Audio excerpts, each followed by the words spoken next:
네, 반갑습니다. 우리 함께 오늘 말씀 먼저 보고 천천히 이야기를 나누도록 하겠습니다. 오늘 주신 말씀은 에베소서 4장 11절, 12절 두 절의 말씀. 네, 찾으신 줄로 알고 또 이제 못 찾으셨거나 또 방송으로 함께 하시는 분들은 앞에 화면에 준비되어 있으니까 말씀을 같이 한번 보도록 하겠습니다. 에베소서 4장 11절 12절 말씀 같이 한번 봅니다. 시작. 그가 어떤 사람은 사도로, 어떤 사람은 선지자로, 어떤 사람은 복음 전하는 자로, 어떤 사람은 목사와 교사로 삼으셨으니 이는 성도를 온전하게 하여 봉사의 일을 하게 하며 그리스도의 몸을 세우려 하심이라. 아멘. 이 오후 시간에 임원 훈련으로 모이신 우리 성도님들과 또 모든 교회 우리 사랑하는 구성원들 함께 해주시면 감사를 드립니다. 우리 옆에 계신 분들 함께 환영하시고 축복하시면서 이렇게 인사해 보실까요? 참 잘 오셨습니다. 네, 참 잘 오셨습니다. 네, 환영하고 축복하고요. 네, 들어오실 때 혹시 자료 다 받으셨나요? 못 받으신 분들도 계신가요? 네, 충분하게 준비가 됐는지 뽑는다고 뽑았는데 다 갖고 계신 걸로 이제 일단 알고 오늘은요 지난 이제 2주간에 걸쳐서 지난주, 지지난주 기억 다 나시죠? 네, 안 나실 거 알고 물어봤어요. 오늘은 말씀 전하는 게 아니니까 조금 편하게 하도록 하겠습니다. 괜찮으시죠? 네, 양해해 주셔서 감사하고요. 지난주에 이제 2주 동안 우리 귀하신 두 분의 목사님들, 부목사님들 함께 통해서 직분자란 어떤 의미인가, 누구인가, 무엇인가 함께 알아보았고 또 직분자의 자격이 무엇인가 또 우리가 자세히 살펴보았습니다. 내용이 전부는 기억 안 나시더라도 타이틀은 기억나시죠? 제목이 기억나시죠? 직분자에 대해서 우리가 임원에 대해서 계속해서 배우고 있습니다. 오늘은 직분자를 세운 목적이라는 주제를 가지고 우리가 함께 직분자로서 어떤 부르심을 받았고 그 목적이 무엇이며 우리가 어떻게 따라가야 하는지 나눠보려고 합니다. 여러분은요 어떤 목적을 가지시고 임원을 감당하십니까? 이것을 구체적으로 이야기하기 전에 제가 이제 전에 겪었던 일 중에 하나님이 주신 직분에 대해서 다시 한번 생각해보는 계기가 있었어요. 그에 대해서 좀 먼저 얘기를 나눠보고 시작을 하려고 합니다. 때는 2006년으로 거슬러 올라가서 무려 14년 전이네요. 이제 14년 전에 제가 가족들하고 이제 휴가를 갔어요. 휴가 얘기예요. 좀 편하게 들으셔도 돼요. 네, 편안하게. 휴가를 갔습니다. 어디로 갔냐면 베트남으로 갔어요. 그래서 베트남에 가서 이제 그쪽을 돌아보고 하노이로 갔어도 좋은데 호치민 쪽으로 갔어요. 그래서 거기 이제 분위기가 조금 이제 딱딱하기는 한데 어쨌든 베트남 이렇게 돌아보고 했던 기억이 납니다. 제 생애 첫 해외 여행이었어요. 태어나서 처음으로 비행기를 타봤고 그때 이제 가족들하고 이렇게 갔기 때문에 조마조마하면서 또 그때 더 이제 공산권 국가이기도 해서 이제 조심하면서 갔던 기억이 납니다. 근데 제가 이제 며칠 되지 않는 일정 중에 기억에 남는 사건이 이제 몇 가지가 있긴 있는데 그 중에 하나가 정말 잊지 못할 특별히 직분에 관한 사건이었어요. 이 정도면 궁금하시죠? 어떤 일이 있었냐면요. 이제 여행을 가면 보통 가이드를 잘 만나야 되잖아요. 가이드를 잘 만나야 여행을 편하게 하세요. 그리고 가이드가 이렇게 잘 챙겨주면 더 이제 마음이 이제 흡족한 마음도 들고 그러는데 다행히도 가이드가 참 좋은 분이었습니다. 그래서 이제 첫날 이제 둘째 날 이렇게 가면서 이제 서로에 대해서 이제 알아야 되기도 하니까 가이드들은 그 아는 거를 좀 이제 알고 물어보고 이렇게 해서 좀 관계를 편하게 만드는 그런 이제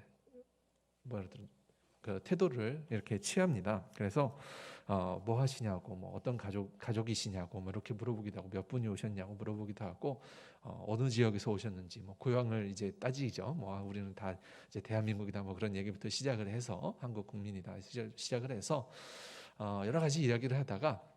저희 가정한테도 이제 어떻게 어디서 오셨냐 또 뭐 이렇게 특별히 얘기를 나누다가 저희 이제 아버지가 목사님이시거든요. 이제 목사님인 거를 알았어요. 알게 됐는데 그러다가 이제 그 교회 얘기가 나와서 말인데 이렇게 이제 얘기를 시작하시더라고요. 자기도 옛날에는 교회를 다니셨다고, 이제 한국에 있을 때는 몇 번 이렇게 나가보고 했는데 지금 이제 베트남 오고 나서 가이드를 하고 나서는 이제 교회를 나가지 않고 있다고 이렇게 얘기를 합니다. 그러다가 한 이제 기억나는 사건 이야기를, 가이드의 이야기를 제가 이제 듣고 여러분에게 전달을 해드리는 얘기예요. 참 재미있었는데 어느 날 이제 본인이 이제 그 온 팀 말고 다른 팀들, 예전에 왔던 다른 팀들 중에서 이제 여러 팀들이 있었는데 그 중에 기억나는 한 팀 얘기를 하시더라고요.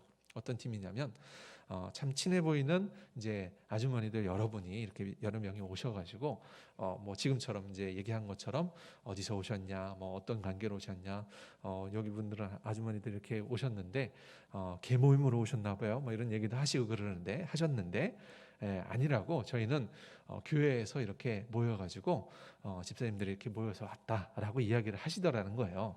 그래서 그러시냐고, 저도 이제 예전에 교회 다녔다 이런 얘기도 하시고, 그러다가 이제 식당에 식사를 이제 저녁 때 하러 갔는데 굉장히 이분들이 주님에 취하셔가지고 굉장히 활발하게 막 이제 왁자지껄하게 막 많은 이제 양의 알코올을 드셨나 봐요. 그래서 이 가이드가 이제 그때부터 조금 이제 의아해서 교회에서 오셨다면서 이렇게 술 많이 드셔도 괜찮아요? 이렇게 물어보신 거죠. 그랬더니 그분들이 이제 대답하시기를 사실은 저희가 집사가 아니고 잡사예요, 잡사. 이렇게 대답을 하셨다는 겁니다. 제가 뭐 드리고 싶은 말은요, 뭐 술 먹어서 어떤 이제 교회를 부끄럽게 하지 말자 그런 얘기가 아니에요. 그런 얘기가 아니고 술 먹고 직분을 우리가 부끄럽게 하지 말자가 아니라 우리에게 주신 직분이라는 게 가볍게 여겨서는 안 되겠다라는 생각을 해보는 계기가 됐어요. 그래서 오늘 이 시간도 우리가 그런 직분자를 세우신 목적에 대해서 생각을 하면서 우리를 왜 부르시고 왜 그런 직분을 주셨는지, 우리가 그 목적을 정확하게 인식을 하지 못하면 이 직분을 우리가 온전히 감당하기도 어렵고요. 또 직분과 교회에 합당한 뜻을 참 이뤄나가기가 스스로도 힘듭니다. 그래서 자꾸 힘들다고 얘기하시고 자꾸 이제 사역을 하기 힘들어져 가는 과정들이 그래서 일어나는 거죠. 자, 시작하면서 먼저 이제 질문을 드려보면, 나는 왜 임원이 되었을까요? 자, 한번 넘어가 볼까요? 네, 나는 왜 임원이 되었을까요?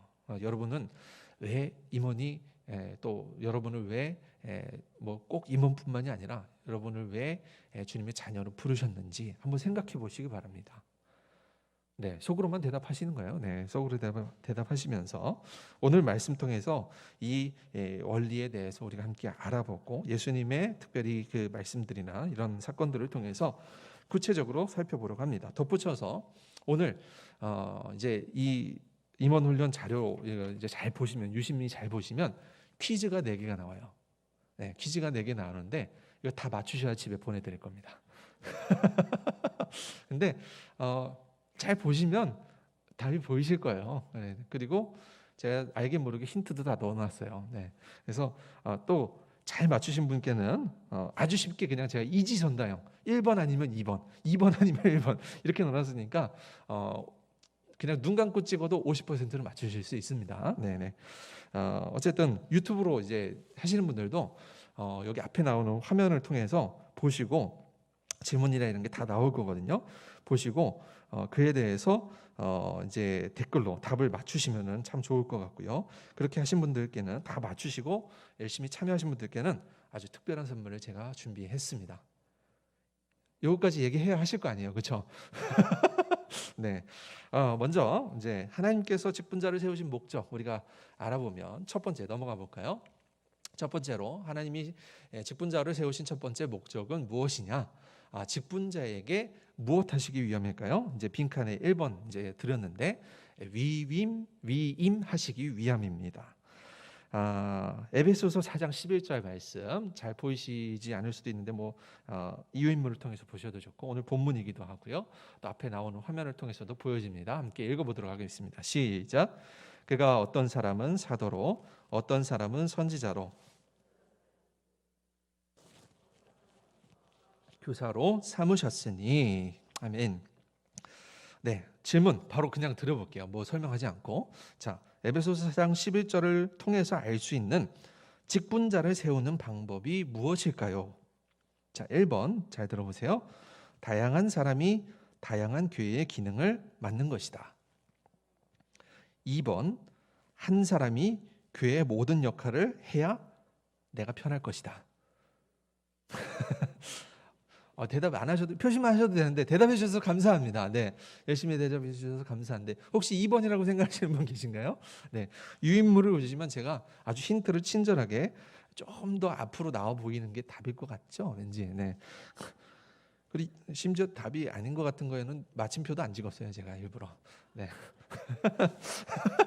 이랬는데 못 맞히시면 네, 네, 알겠습니다. 어쨌든 어떤 사람은 에베소서 4장 11절 보니까 어떤 사람은 또 어떤 사람은 하면서 다양한 사람들이 세상에 존재하고 있음을 이야기합니다.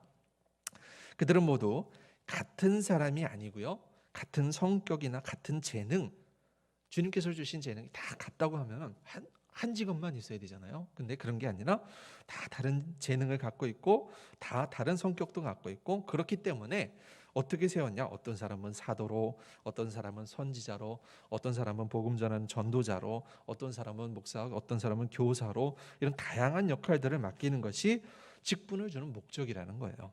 이렇게 되는 원인이 뭘까요? 이제 이미 여러 번, 이제 2주간 동안 계속해서 살펴보셨기 때문에 제가 그 본문을 가져가지 않는데, 사도행전 6장에 보면 사도들이 돌보던 그 교회들이 많이 부흥을 했습니다. 그래서 수많은 어려운 사람들을 같이 돌보기 시작을 했어요. 구제하기 시작했어요. 그런데 그 손길들이 다 미치지 못하는 거예요. 그래서 어떻게 했다고요? 몇 명? 네, 여기 보너스 점수 드려야겠네요. 7명의 집사를 세워서 그들로 하여금 돌보는 일, 구제하는 일에 맡기고, 이제 사도들은 어떤 역할을 한 거예요? 기도하고 말씀하는 일을 하기를 전념하도록 이렇게 했다는 겁니다. 그래서 이제 수많은 어려운 사람들을 계속해서 돌보다 보니까 말씀을 가르치고 말씀으로 구원을 얻게 하고 그런 일에 신경을 써야 할 사도들이 거기를 소홀하게 되면서 복음을 통해서 많은 사람들을 돌보고 많은 사람들을 구제하는 것이 1차적인 목표가 아니라 복음이 확산되는 것, 그리고 복음을 통해서 구원을 이루는 것, 그런 사람들이 날로 더욱더 많아지는 것, 그 일들을 할 수 있도록 하는 것이 사도들의 본분임을 이제 깨달았다는 거죠. 그래서 사도들이 그들의 어떤 구제 사역, 돌봄 사역을 대신할 수 있는 7 집사를 세웠다는 얘기입니다. 이는요, 예수님께서 제자들을 부르신 이유와도 사실 같습니다. 예수님이 제자들을 부르신 이유와 제자들을 세상으로 보내신 목적이 무엇일까요? 마태복음 28장 19절 20절 말씀, 자 넘어가 볼까요? 우리 유인물에도 있습니다. 마태복음 28장 19절 20절 말씀 함께 같이 보도록 합니다. 시작. 그러므로 너희는 가서 모든 민족을 제자로 삼아 아버지와 아들과 성령의 이름으로 세례를 베풀고 내가 너희에게 분부한 모든 것을 가르쳐 지키게 하라. 볼지어다 내가 세상 끝날까지 너희와 항상 함께 있으리라 하시니라. 아멘. 자, 두 번째 질문 드려볼까요? 마태복음 28장 19절 20절, 지금 읽은 말씀에서 알 수 있는 예수님이 제자들을 부르신 목적이 뭘까요? 자, 1번 예수님을 사람을 낚는 어부가 필요하셨다. 2번 예수님은 자신을 대신할 사람들을 부르셨다. 이 답이 좀 갈리는데요. 제가 아까 힌트 다 드렸는데 갈리시면 어떡해요? 앞으로 좀 튀어나온 거, 점이 있어 보이는 거에 집중을 하세요. 네.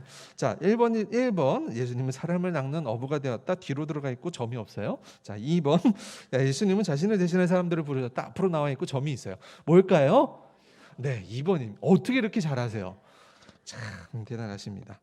예수님께서 제자들을 세우신 목적, 그리고 12사도가 7 집사를 세운 목적은 모두 같습니다. 위임입니다. 예수님을 대신하여서 제자들이 복음을 전해야 되기 때문에 세우신 거예요. 예수님께서 다 하시려면 하실 수 있었겠죠. 그게 더 편하시지 않겠어요? 속 편하시지 않겠어요? 내가 부활했다 그러고 짠 보여주시면, 그리고 많은 기적들을 일으키시면 안 따라올 사람이 어디 있겠습니까? 그런데 그렇게 하지 아니하시고 복음을 대신해서 확산할 수 있는, 복음의 영향력을 사람들에게 가르쳐주고 싶으셨고 또 그것이 제자들을 통해서 더 놀랍게 역사되는 것들, 성령의 역사들이 일어나는 것들을 우리 가운데 알려주고 싶으셨던 거예요. 그래서 그런 목적을 가지시고 위임하시기 위해서 세우셨어요. 물론 사람 낚는 어부가 굉장히 예수님께서 말씀하셔서 그럴듯하게 들리지만 대신할 수 있는 사람들을 부르셨다는 겁니다. 사도행전 6장에도 마찬가지죠. 사도들이 그 일들을 감당하기가 어려우니까 대신할 수 있는, 위임할 수 있는 사람들을 찾았고 세운 것이 7집사였습니다. 그래서 위임의 이제 사도 직분자를 세우는 그런 본질적인 목적은 중요한 사역을 감당하는데 위임의 목적이 있는 겁니다. 더 중요한 사역을 감당하게 하는데. 그래서 예수님께서 만약 제자들을 보내시고 자신은 놀러 가셨다거나 놀이동산 가셨다거나 아니면은 12사도가 7집사를 세우고 나서 우리들은 이제 시간이 남으니까 캠핑 가자 이러고 캠핑하러 놀러 갔다면 이야기가 다르겠죠. 그런데 그것이 아니라 예수님의 지상 명령을 잘 감당했기 때문에, 이 제자들이 잘 감당했기 때문에 복음의 확산이 일어났고요. 마찬가지로 7집사가 사도들의 일을 잘 구제하는 일, 돕는 일 잘 감당했기 때문에 초대교회의 부흥이 계속 유지될 수가 있었던 것입니다. 오늘날 우리 교회를 포함하는 모든 교회들이 이와 같은 목적으로 사실 직분자들을 세워야 돼요. 직분을 받는 분들 또한 내가 주님의 일을 위임받아서 감당하는구나 라는 그런 자부심이 있으셔야 됩니다. 그것이 우리가 사역을 기쁘게 하는 방법이에요. 그렇지 않으면 직분 감당의 목적을 우리가 잃어버린 채 교회 사역이 어떤 그냥 힘든 노동이나 노역으로 치부되거나 아니면 대가 없는 그냥 공짜 노동으로 인식되어 버리는 순간은 그런 방식은 순간입니다. 그냥 생각이 그렇게 쉽게 바뀌는 거죠. 부디 바라기는 오늘 우리 함께 참여하는 모든 직분자들과 또 함께 리더로 세워져야 하는 모든 여러분들이 그 목적에 합당한 마음가짐, 또 그 목적에 합당한 사역을 감당할 수 있게 되기를 주님의 이름으로 축원합니다. 하나님께서 직분자를 세우신 두 번째 목적을 우리 함께 보겠습니다. 넘어갈까요? 자, 하나님께서 직분자를 세우신 두 번째 목적은 이제 직분자를 세우기 위함입니다. 세우기 위함. 자, 본문 말씀 4장 12절 말씀 유인물에도 있습니다. 함께 같이 보도록 하겠습니다. 시작. 이는 성도를 온전하게 하여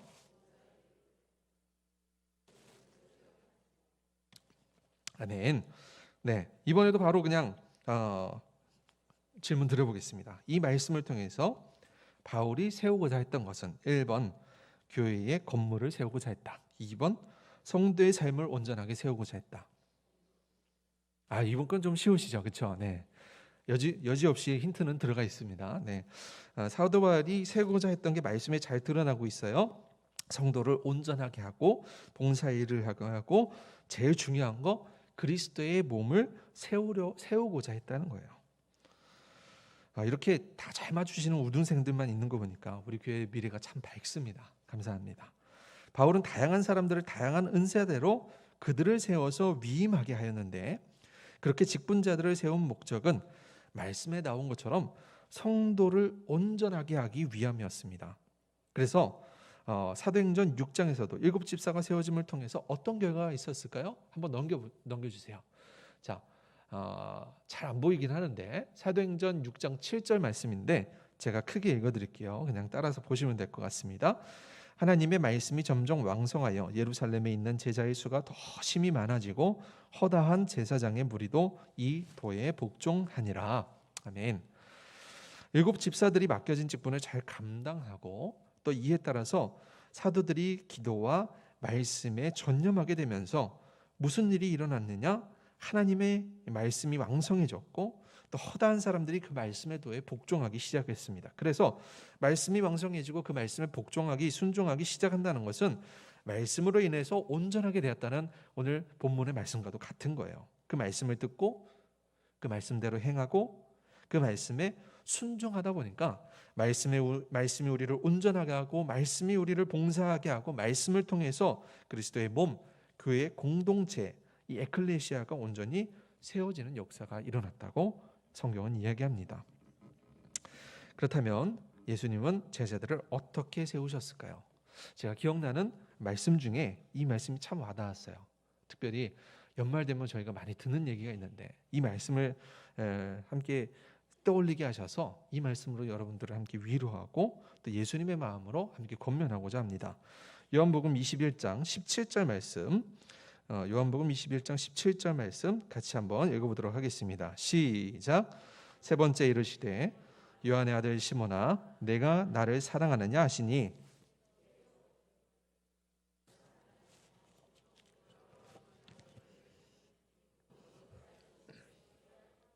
사랑하는 줄을 주님께서 아시나이다. 예수께서 이르시되 내 양을 먹이라. 아멘. 예수님께서 이제 네 번째 질문입니다. 예수님께서 세 번이나 베드로에게 나를 사랑하느냐라고 물어보신 이유는 뭘까요? 자, 첫 번째, 베드로의 대답이 너무나 작아가지고 잘 안 들렸기 때문에 세 번이나 물어보셨다. 2번, 베드로의 무너진 마음을 세워서 온전하게 사명을 감당케 하기 위해서 물어보셨다. 몇 번일까요? 1번이라고요? 네, 2번이죠. 그렇죠? 이때 베드로는요, 예수님이 돌아가신 걸 알았고 또 그 무덤에 가서 그 무덤에 비어 있는 걸 봤어요. 부활하셨다는 걸 알았어요. 그런데 베드로는 모든 걸 포기하고 디베라, 그러니까 갈릴리 지방이죠. 그쪽으로 다시 가서 고기잡이를 시작했습니다. 왜냐하면 베드로는 그럴 자격이 없다고 생각했어요. 베드로는 예수님을 배신했잖아요. 그것도 3번이나 부인했습니다. 그런데 예수님께서 그런 베드로와 제자들을 찾아오셔서 어떻게 하셨나요? 물어보셨어요. 그것도 3번씩이나. 제가 생각하는 이유는 제자로 부른 베드로가 예수님을 부인하면서 그 마음이 무너졌는데 그 상태로는 그냥 자신이 살고 먹고 사는 일, 어부일이나 계속 할 수 있지 예수님의 명령을 가지고 세상에 담대히 나가서 복음을 전파하는 그런 위대한 사명자로서 살아가기가 너무 어려웠던 걸 아셨습니다. 그래서 베드로의 무너진 자존감, 무너진 자아, 무너진 그 마음을 예수님께서 먼저 회복시키시려고 했어요. 그래서 내가 나를 사랑하느냐? 내가 나를 사랑하느냐? 그 질문 속에는요, 너 진짜 나를 사랑해? 라고만 물어보시는 게 아니라 그 진심의 그 안에 있는 본 의미는 나는 너를 변치 않고 사랑한다 라는 의미가 담겨 있는 거예요. 그래서 베드로가 내 주님, 주님만이 내 마음을 아십니다. 내가 주님을 사랑합니다 라고 이야기하면서 자신이 진짜 주님을 사랑하고 있는 마음을 회복했다는 거예요. 회복했다는 겁니다. 여러분도 그렇게 되셔야 돼요. 오늘날 교회에서 연말이 되면요, 가장 많이 듣는 말 중에 하나가 내년에는 쉴게요. 이 사역, 이 직분 저는 자격 없어요. 감당 못해요. 라는 말들을 많이 듣게 됩니다. 물론 각자 삶이 어려우신 사정들도 있고 그런 이제 충분히 이해되는 일들도 있습니다. 그런데 예수님은요, 우리가 맡겨주신 사명, 내 마음을 뛰게 만들었던 그 사역을 다 접어놓고 그냥 베드로처럼 디베라 호숫가, 갈릴리 호숫가에 다시 돌아가서 이전에 하던 대로 고기나 잡는 것을 원치는 않으신다는 겁니다. 오늘날 교회의 임원은 무엇을 감당해야 될까요?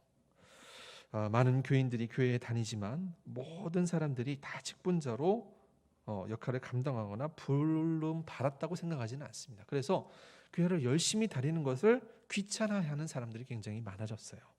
그러다 보니 예배만 드려야지, 그냥 주일에만 가야지, 죄송합니다, 그런 사람들이 많아지다 보니까 계속해서 교회가 성장이 더디어지고 성장이 더디다 지금은 성장이 오히려 감소하는 그런 역할들, 그런 통계까지 나오고 있지 않습니까?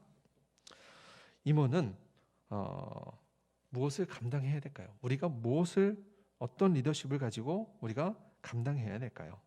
어떤 사람은 예배에 빠지지 않고 참석하는 사람들이 리더가 되어야 된다고 얘기합니다. 또 어떤 사람은 교회를 사랑하는 사람이 리더가 되어야 되지 않겠냐 이야기합니다. 또 소통하는 사람이, 소통이 잘 되는 사람이 리더가 돼야지 이야기하는 사람들도 있고, 또 반대로 강력한 카리스마가 있어야지 리더 아니냐라고 생각할 수 있습니다.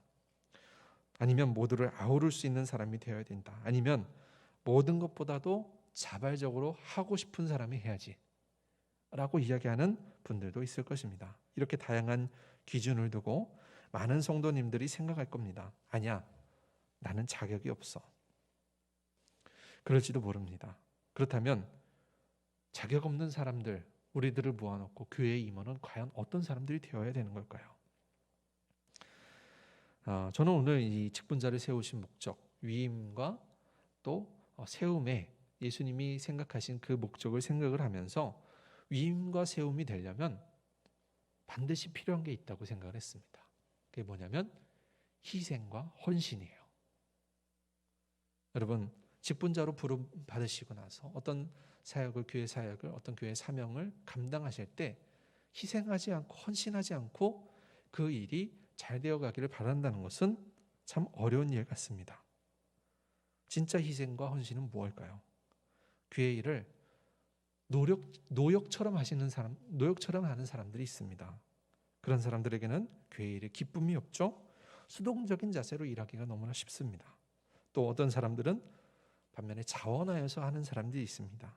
하지만 자원한다는 것은 좋지만 그것은 내가 그것에 전념한다는 의미는 아닙니다. 자원봉사자를 얘기할 때 풀타임으로 그것을 하는 사람들을 가리켜서 자원봉사한다고 이야기하지 않아요. 자신이 할 수 있는 시간, 할 수 있는 물질, 그런 것들을 일정 구분해서 가능한 만큼만 하는 것을 자원이라고 얘기해요. 반면 헌신적이고 희생적인 직분자는 어떤 사람입니까? 누가복음 7장에 보면 예수님께서 바리새인의 집에 들리셨는데 한 여인이 나와 예수님의 발 앞에 향유를 부었습니다. 바리새인은 예수님을 자신의 집으로 초대해서 식사를 대접했기 때문에 자원하는 마음으로 예수님을 섬겼기 때문에 그 여인이 예수님 앞에 향유 옥합을 깨뜨리고 자신의 머리털로 예수님의 발을 닦는 것을 좋아하지 않았습니다. 바리새인은 그 모습을 보고는 예수님께서 죄인과 어울리기 때문에 마음이 불편하다 생각하였습니다. 그런데 예수님은 이렇게 얘기하세요.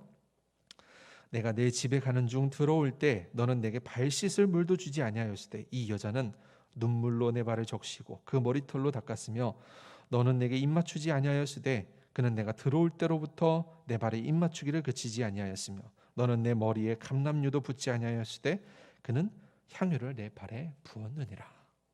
그렇습니다.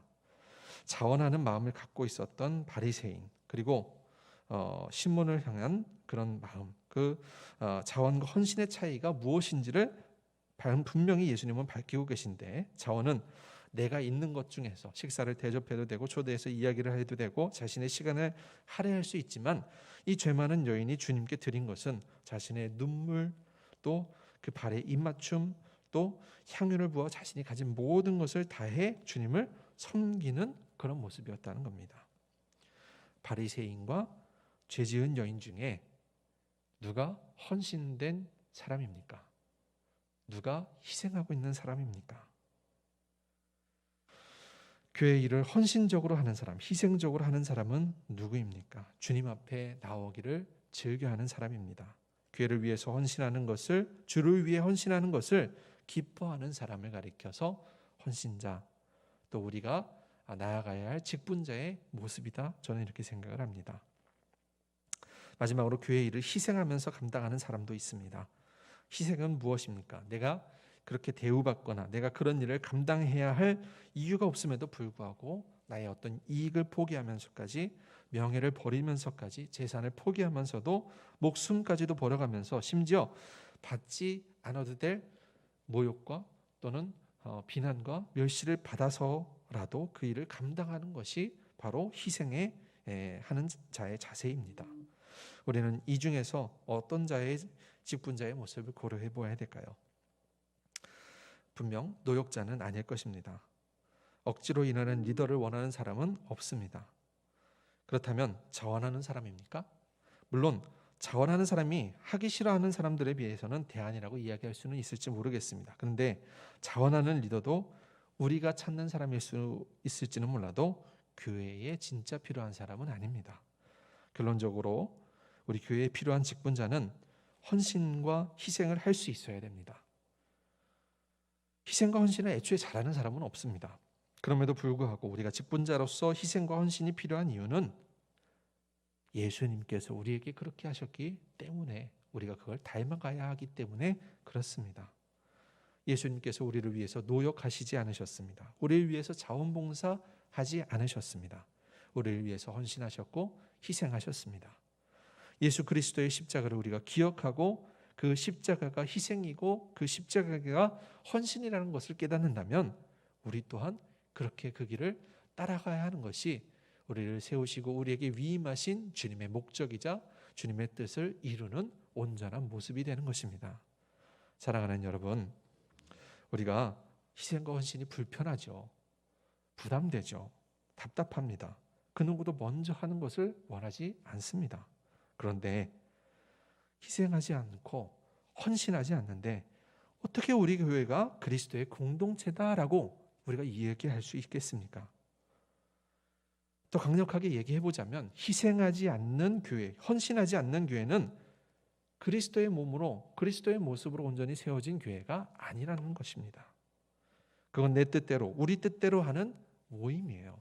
그래서 우리가 서로를 위해 헌신하고 때로는 희생도 하면서 서로를 위로하고 격려하면서 사랑하고 믿음 위에 서도록 부단히 노력하지 않으면 이 모습을 갖춰가지 않으면 그런 공동체는 결국 무너지기 마련입니다. 그리스도의 희생과 헌신을 잊고 살아가는데 어떻게? 예수님의 사람, 예수님의 제자, 예수님을 닮아가는 그리스도인이라고 우리가 불림받을 수가 있겠습니까? 결론을 맺겠습니다. 직분자를 우리가 세우신 목적, 예수님께서 세우신 목적, 사도들이 세운 목적은 위임하기 위함이고 온전히 세우기 위함입니다. 그리스도의 몸으로 우리가 그것을 위해서 같이 희생하고 헌신하면서 주의 일을 세움받는 그런 사람들이 다 되어야 될 줄로 믿습니다. 오늘 퀴즈도 잘 푸시고 이제 열심히 하셨는데 여러분 모두 잘 하셨고 또 유튜브로도 보니까 열심히 답변들을 올려주셨어요. 너무너무 감사하고 자, 다 맞으신 분들은 가만히 있어 볼까요? 다 맞으셨죠? 그렇죠? 네. 다 틀리신 분들은 이제 물구나무 한번 서보시겠어요? 없으시죠? 아무도 없으시죠? 네, 다 맞으셨죠? 그런 분들에게 제가 특별 선물 뒷장에 쿠폰 하나를 준비해 놨습니다. 뒷장 아직 못 보셨죠? 자, 잘 보셔야 되는데 자, 쿠폰 밑에 있습니다. 자, 읽어보실까요? 밑에 잘 써 있어요. 예, 약관님처럼 잘 읽으셔야 됩니다. 시작. 내년도 1사역 감당권.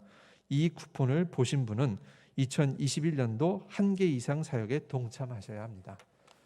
네, 큰일 나셨습니다. 여러분 보셨습니다. 읽으셨습니다. 네, 1개 이상 사역에 꼭 동참하시기 바랍니다. 동참하시기 바랍니다. 네, 네.